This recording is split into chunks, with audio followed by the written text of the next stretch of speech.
hope, firstly, that you can forgive us for the more casual way we're reporting the news. We've now started moving to a 24-hour news cycle. Much of this news is going to be covering the illness itself. After the press conference, many areas have started seeing concerns as if like a light switch was just turned on and all the cockroaches started running. So there's a lot of attention now being directed at this. What used to be a limited amount of reports for us, even though they were a lot, has now become a flood of reports. Social media, viral videos, it's become even more difficult to follow things. So we're going to do our best here to cover all this, but it's very important to understand that this is literally the only story now that many areas are going to be covering. So we're going to try to put that to the top here and have our channel dedicated to going over this so we can get you all the information you need. So it appears at this time that multiple states are enacting stay-at-home orders. New York, Massachusetts, California, and Virginia were the first to do so. While many other states are still considering these options, a few states are pushing back on what they're calling lockdowns and quarantines. So some of the wording that has been going on here has been highly debated. In some cases, arguments have really broken out to what is going to be, how the wordings are going to go. And I think that wording for some, especially from some of the stuff I heard, is very important. And some pundits are claiming that this is some sort of a punishment for people who aren't sick, and that it will damage local economies. And that is a question that many say are important, but major scientists, healthcare professionals, they are saying that the concern is greater than the simple economy. One doctor said, what are we saving if everyone is dead?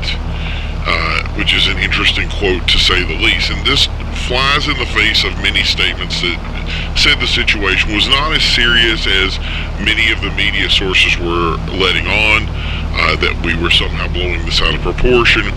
But counter to that, they have simply said they weren't aware of the information prior to yesterday's press release and the appropriate data coming in models that showed certain things, and that the inherent goal was to protect infrastructure.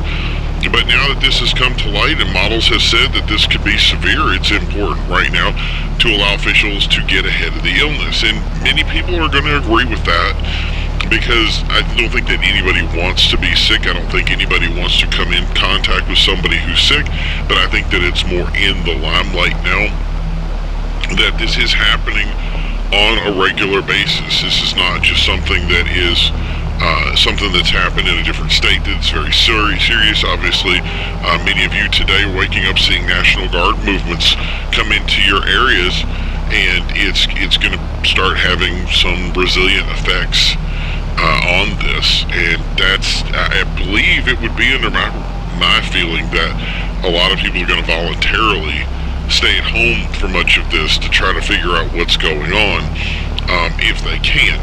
Obviously, a lot of people in areas have gone to work, and they're going to continue to go to work, and maybe that's going to require some kind of stay-at-home order. We don't know at this time.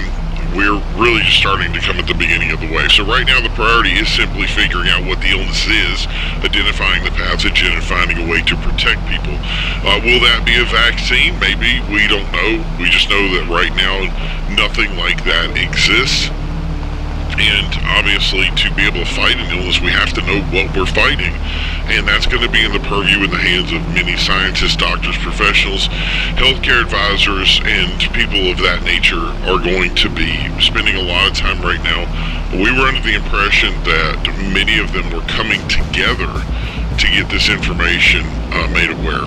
For people on the ground, there are few complaints as they begin to see infected individuals on the street about how these things are happening. The daily commute is becoming a dangerous affair, and it's even worse in other countries.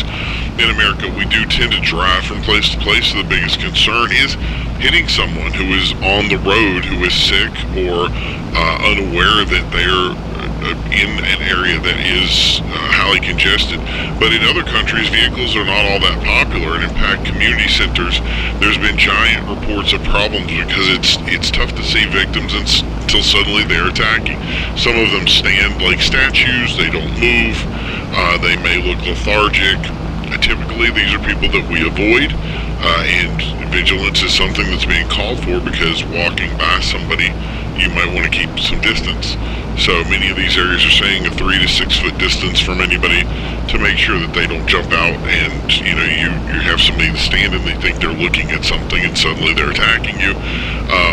It's something that people have to be concerned about.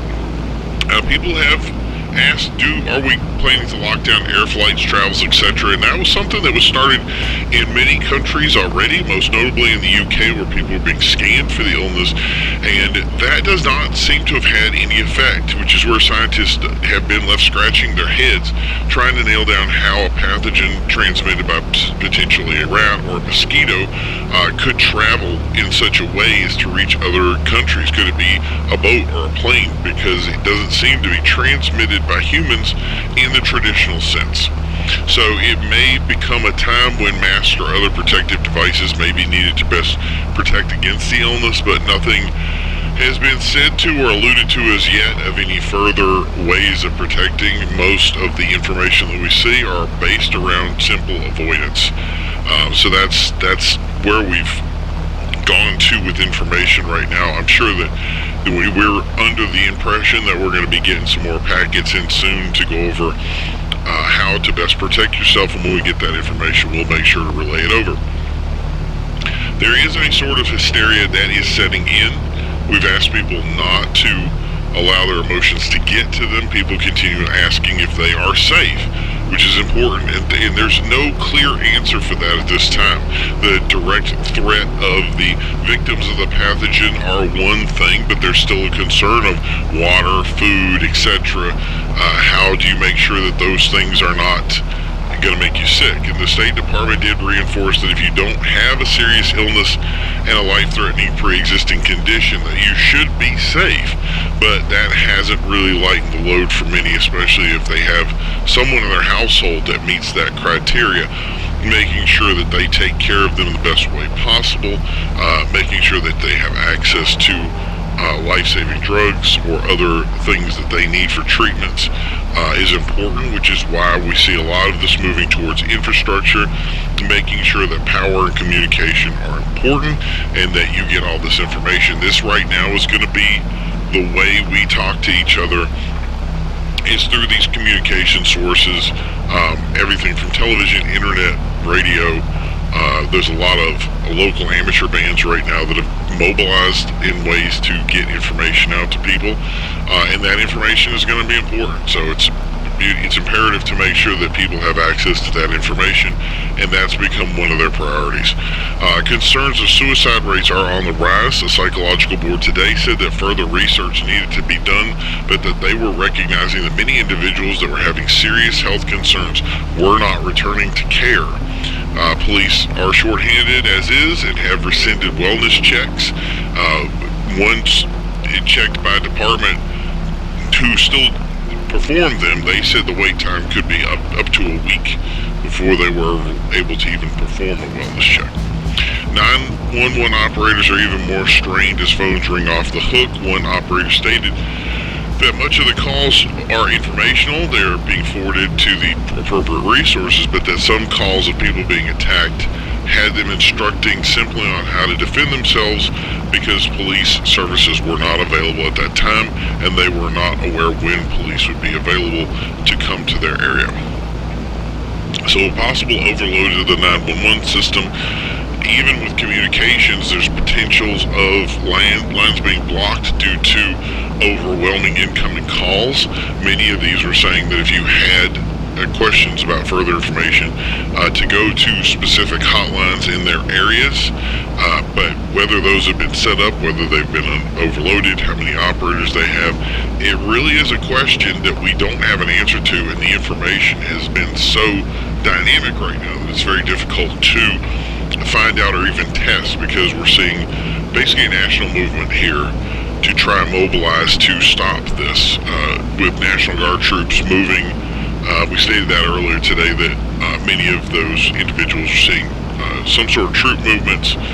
Some were done by train or other areas to get variable resources to places that could get that stuff out to form some sort of defense, especially to big centers, especially for Capitol buildings and government structures, to make sure that these structures continue to function and that government continues to be able to do its job.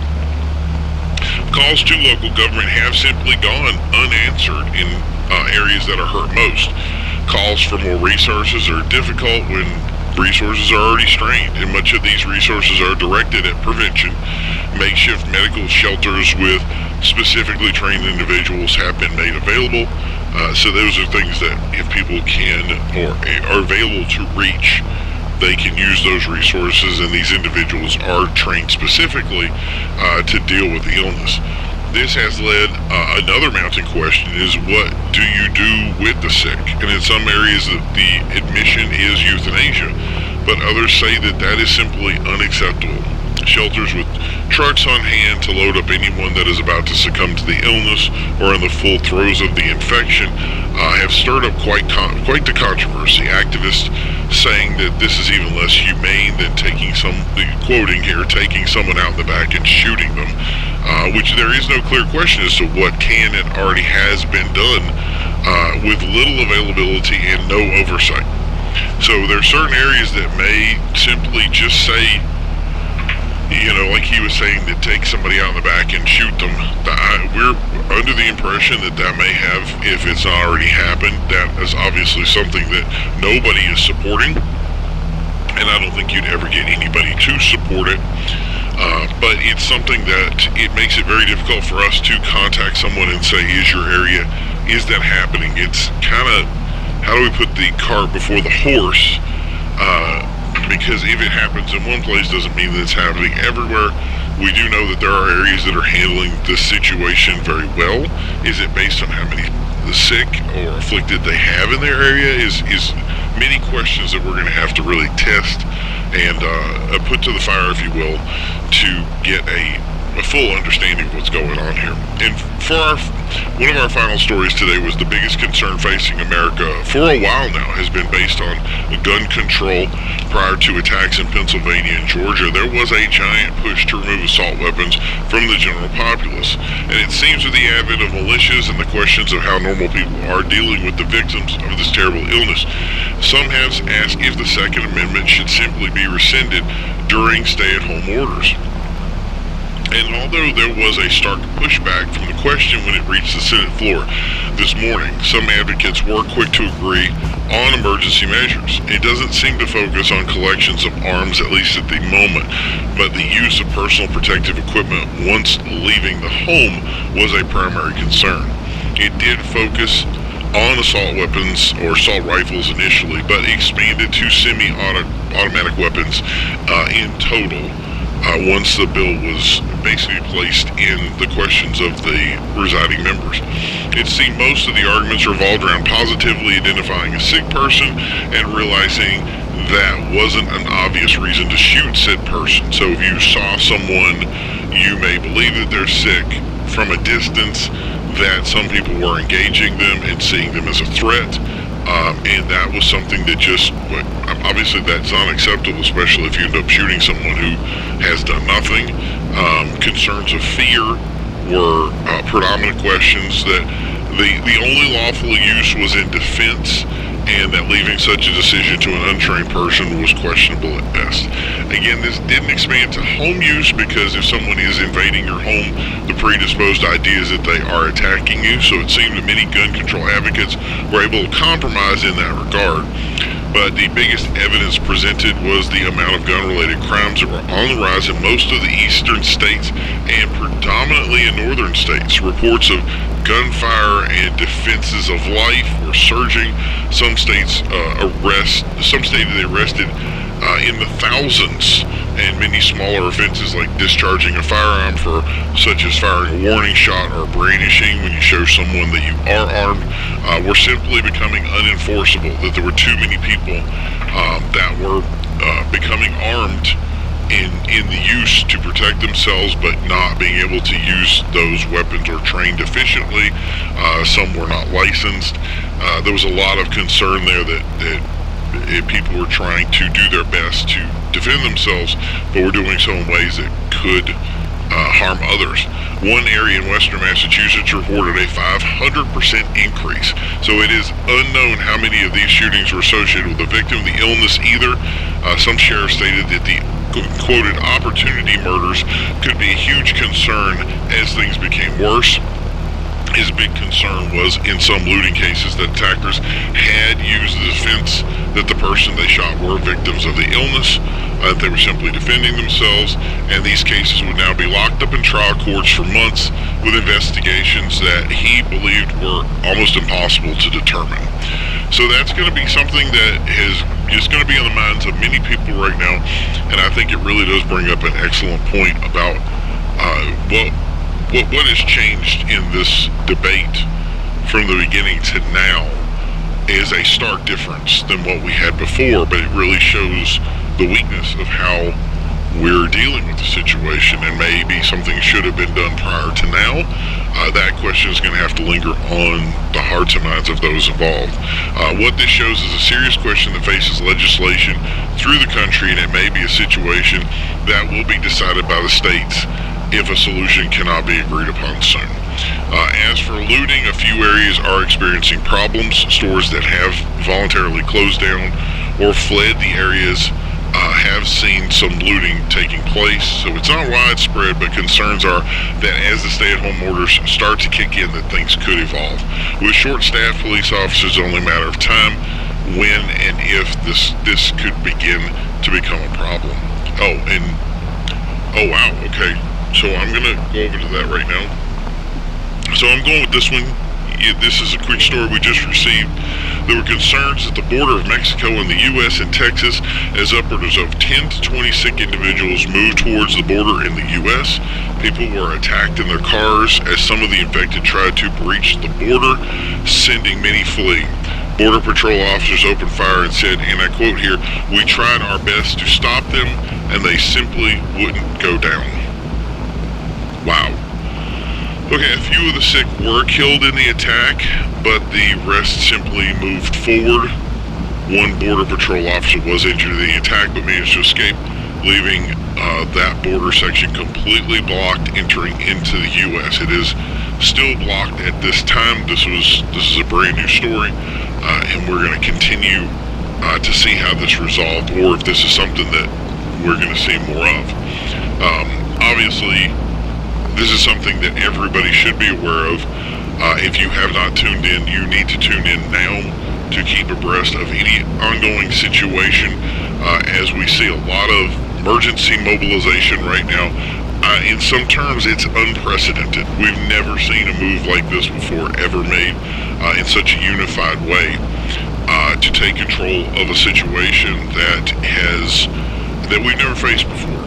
Never in the history of mankind do I think we've ever faced a situation where people have become sick at this level, and it's a concern that is obviously one that is a world-based one. So many have said we hope that the world will come together, but whether that will happen is yet to be seen. But it's clear that we're going to have a lot of similar stories as the story evolves. I probably have 5 on my desk right now that I haven't even looked at, so I'm heading into break right now. We're going to continue on our coverage as these incredible events unfold.